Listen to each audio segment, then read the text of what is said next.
With more than 11 million sick notes given last year, a new pilot scheme will see those who are signed off put on return to work plans. Now, this is all the brainchild of Work and Pension Secretary Pat McFadden.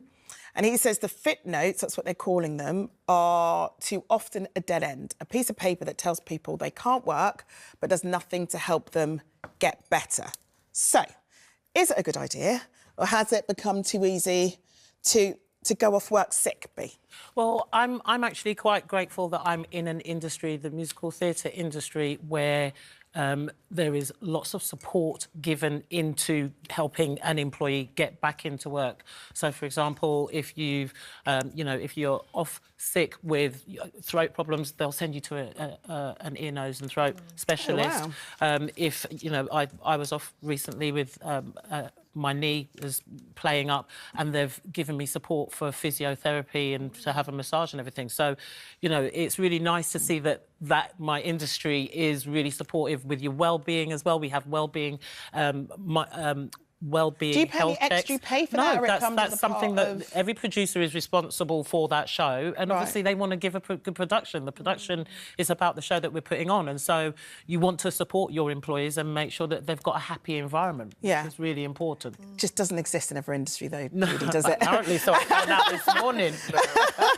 9 to 5. You know what? I personally think that probably sick notes is probably not necessarily easy to get. There's probably more people getting them because I feel like when we were stopped, everything was stopped for COVID, everyone was like, oh my gosh, they've used this and they couldn't wait to get back to work. And then they got back to work and realised how much life has changed and how much, that moment of being at home made them reflect on whether they didn't really like that job or if the relationship we're working on. And life is it can't go back to how it was. So now we've gone back to these jobs and more people are suffering with whether it's emotional or mental health, where they're now thinking, I need the time off, or they're actually being signed off. But also, we're told constantly, Katie, aren't we, that we need to be very aware of our own mental health and we need to look after our mental health. We also need to look after ourselves physically. And so often there are so many of us, and I think there are a lot of us in this panel that we're very guilty of this. We could be like our legs broken and we can barely breathe and we've got like huge migraines and we can barely talk because our throat is sore. We'll still drag ourselves to work, and that's not necessarily the right thing to do. Perhaps there are those people who understand their bodies a bit more and like, actually, I do need a bit of a time out.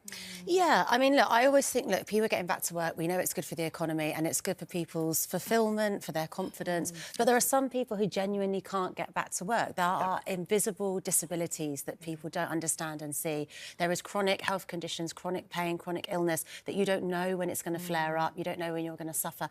And you can't tell somebody a timeline. You don't know when you're going to get better. So sometimes the people that need it the most, they miss out when you bring in these kind of blanket ways of treating everybody like one size fits all. But imagine if people were treated like your team is treated. I was going to say, I think the economy suffers the longer that somebody's off. So the thing that makes sense to me is for those employees to invest in their employees. And let alone those of, I know, we're freelance.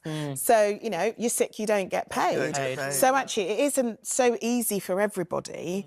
And there's got to be a reason why, and there's got to be a way around this, really.